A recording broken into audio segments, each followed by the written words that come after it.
नमस्कार दोस्तों, the Adivasi question के इस एपिसोड में आपका स्वागत है। मैं हूं Smita Nair. Ease of living यानी जीने की आसानी, ईज ऑफ डूइंग बिजनेस यानी व्यवसाय या बिजनेस करने की आसानी, और अब ईज ऑफ स्नैचिंग यानी छीनने की आसानी। और छीना क्या जा रहा है? आदिवासियों से उनकी आजीविका और उनके अधिकार। आज के इस एक्सप्लेनर में हम बात कर रहे हैं केंद्र सरकार द्वारा हाल ही में लाए गए फॉरेस्ट कंजर्वेशन रूल्स 2022 की। Ministry of environment, forests and climate change यानी पर्यावरण मंत्रालय ने 28 जून 2022 को फॉरेस्ट कंजर्वेशन एक्ट 1980 के तहत नए वन संरक्षण नियम 2022 को अधिसूचित किया। इन नए नियमों के तहत निजी डेवलपर्स आदिवासियों और जंगलों में रहने वाले दूसरे लोगों की सहमति सुनिश्चित किए बिना ही जंगलों को साफ कर सकते हैं। ये वन अधिकार अधिनियम के तहत आदिवासियों को दिए गए अधिकारों का सीधा सीधा उल्लंघन है। इसके अलावा नए नियम किसी परियोजना की मंजूरी से पहले आदिवासियों की सहमति लेने की केंद्र सरकार की जिम्मेदारी को राज्य सरकार पर डाल देते हैं। इसका सीधा सीधा मतलब है कि अनुसूचित जनजातियों और जंगल में रहने वाले दूसरे लोगों के पारंपरिक वन भूमि के अधिकारों को सुनिश्चित करने का बोझ राज्य सरकार पर आ जाता है। चलिए सिलसिलेवार तरीके से आपको बताते हैं कि आखिर ये पूरा मसला है क्या। लेकिन इसके लिए सबसे पहले हमें फॉरेस्ट कंजर्वेशन एक्ट 1980 और उस समय बनाए गए नियमों को समझना होगा। वन संरक्षण नियम या फॉरेस्ट कंजर्वेशन रूल्स वन संरक्षण अधिनियम 1980 को लागू करने से जुड़े हैं। ये नियम सड़क निर्माण, राजमार्ग विकास, रेलवे लाइनों और खनन जैसे गैर वानिकी उपयोगों यानी नॉन फॉरेस्ट्री यूजेस के लिए वन भूमि के इस्तेमाल को मंजूरी देने के लिए अपनाई जाने वाली प्रक्रिया निर्धारित करते हैं। फॉरेस्ट कंजर्वेशन एक्ट का मकसद जंगलों और वन्य जीवों की रक्षा करना, कमर्शियल प्रोजेक्ट्स यानी व्यावसायिक परियोजनाओं के लिए वन भूमि के इस्तेमाल के राज्य सरकारों के प्रयास पर रोक लगाना और वन क्षेत्र को बढ़ाना है। वन संरक्षण नियमों का उद्देश्य इस अधिनियम के इसी मकसद को आगे बढ़ाना है। जब अधिनियम बना था तब नियमों के अनुसार 5 हेक्टेयर से ज़्यादा वन भूमि को डाइवर्ट करने की मंजूरी राज्य सरकार को केंद्र सरकार से लेनी पड़ती थी। ये फैसला एक विशेष रूप से गठित समिति के माध्यम से होता था, जिसे वन सलाहकार समिति या फॉरेस्ट एडवाइजरी कमेटी कहा जाता है। एफएसी परियोजना की जांच कर सुनिश्चित करता है कि पेड़ों की कटाई और स्थानीय परिवेश पर असर कम से कम होगा और भूमि के उस टुकड़े के इस्तेमाल से वन्य जीवों के आवास को नुकसान नहीं होगा। साथ ही राज्य सरकारों को FRA 2006 के तहत अधिकार सुनिश्चित करने होंगे। एफएसी के प्रस्ताव को मंजूरी देने के बाद इसे संबंधित राज्य सरकार को भेजा जाता है। राज्य सरकार को ये सुनिश्चित करना होता है कि वन अधिकार अधिनियम 2006 के प्रावधान का अनुपालन किया जाएगा। एफएसी के अनुमोदन का मतलब ये भी है कि जमीन इस्तेमाल करने वालों को नया जंगल लगाने के लिए दूसरी जमीन देनी होगी और साथ ही जमीन की मौजूदा कीमत जो 10 से 15 लाख रुपए प्रति हेक्टेयर के बीच हो, उसका भुगतान करना होगा। ये तो बात हुई कि 1980 में जब कानून बना था तो उसके पीछे मकसद क्या था और वो कानून किस तरह से आदिवासियों और दूसरे वनवासियों के अधिकारों का बचाव करता है। अब बात करते हैं पिछले महीने केंद्र सरकार द्वारा लाए गए बदलावों की। नए नियम पिछले कई सालों में अधिनियम में हुए संशोधनों और अदालतों के कुछ फैसलों को जोड़ते हैं। नियमों को जून 2022 में सार्वजनिक किया गया था। नए नियम निजी वृक्षारोपण की अनुमति देते हैं, ग्राम सभा की सहमति को जरूरी नहीं मानते हैं और वन भूमि की परिभाषा को बदलते हैं।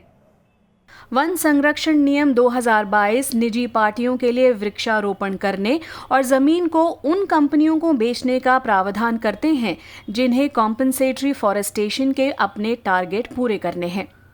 नियम आदिवासी और जंगल में रहने वाले ऐसे दूसरे समुदायों का कोई उल्लेख नहीं करते जिनकी जमीन विकास कार्यों के लिए ले ली जाएगी। नियम बदलने से पहले राज्य सरकार FAC को दस्तावेज देती थी जिसमें FRA के तहत स्थानीय लोगों के वन अधिकारों के निपटान की स्थिति की जानकारी होती थी।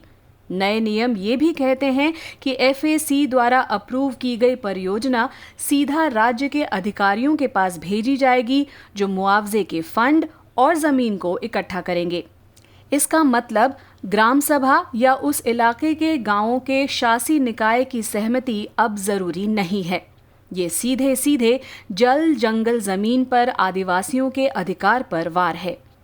नए नियम वन भूमि की परिभाषा भी बदलते हैं। अब सिर्फ उस जमीन को वन भूमि माना जाएगा जिसे 1996 तक राज्य सरकारों ने सूचीबद्ध किया है। इससे वो जमीन जो रेलवे या दूसरे मंत्रालयों के पास थी और जिस पर जंगल आ गया है उसे अब वन भूमि नहीं माना जाएगा। इसके अलावा स्ट्रेटेजिक यानी सामरिक परियोजनाओं के लिए किसी अप्रूवल की जरूरत नहीं होगी। इसमें राष्ट्रीय महत्व की सामरिक और सुरक्षा परियोजनाएं शामिल हैं। वन संरक्षण नियम 2022 जंगलों में निर्माण की अनुमति भी देते हैं। वन संरक्षण उपायों और आवासीय इकाइयों जो 250 वर्ग मीटर के क्षेत्र तक के हो सकते हैं, उनके निर्माण का अधिकार इसमें है। सरकार का कहना है कि नए नियमों से पूरा अप्रूवल प्रोसेस स्ट्रीमलाइन हो जाएगा और जिन राज्यों में फॉरेस्ट कवर की कमी है, उन राज्यों में इस कवर को बढ़ाने में आसानी होगी। इसके अलावा केंद्र सरकार ने यह भी कहा है कि उसकी अनुमति की अनिवार्यता हटाने से राज्य सरकारें FRA का अनुपालन वन मंजूरी प्रक्रिया के किसी भी स्तर पर कर सकती है। लेकिन जो बात केंद्र सरकार शायद नहीं कह रही है वो ये कि नए नियम आदिवासियों और जंगल की जमीन पर रहने वाले दूसरे वनवासियों से जुड़े सवालों का निपटारा किए बिना वन भूमि को आसानी से उद्योगपतियों के हवाले करने की अनुमति देते हैं।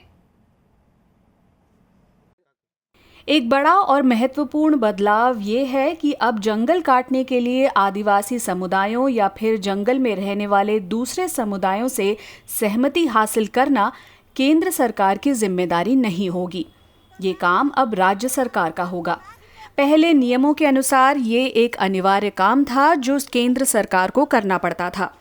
इस नियम के तहत वन भूमि को निजी परियोजनाओं के लिए सौंपे जाने की मंजूरी देने से पहले केंद्र सरकार को आदिवासी समुदायों से मिली सहमति को सत्यापित करना होता था।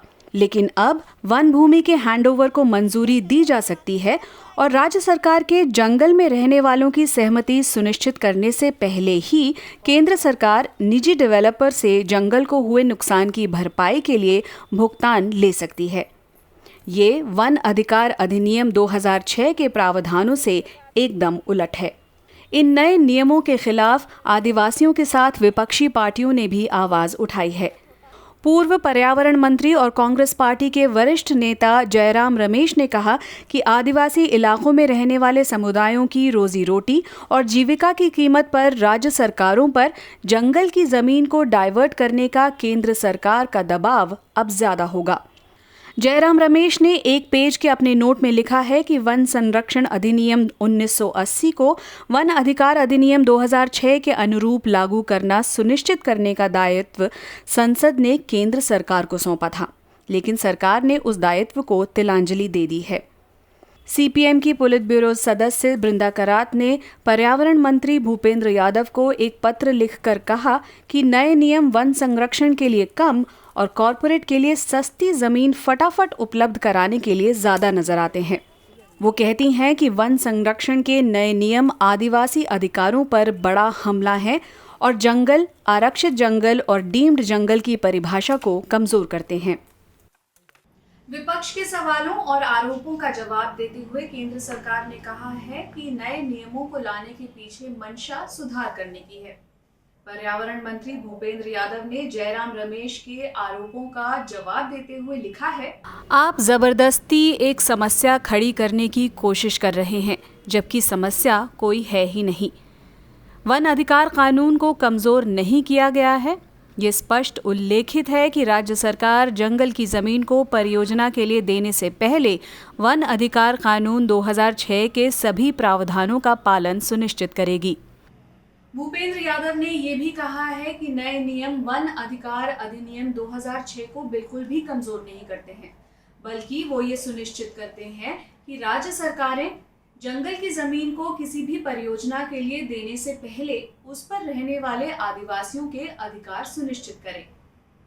और अगर कोई राजनीतिक दल इस बात को नहीं समझ रहा है या समझना नहीं चाहता है तो फिर कुछ नहीं किया जा सकता।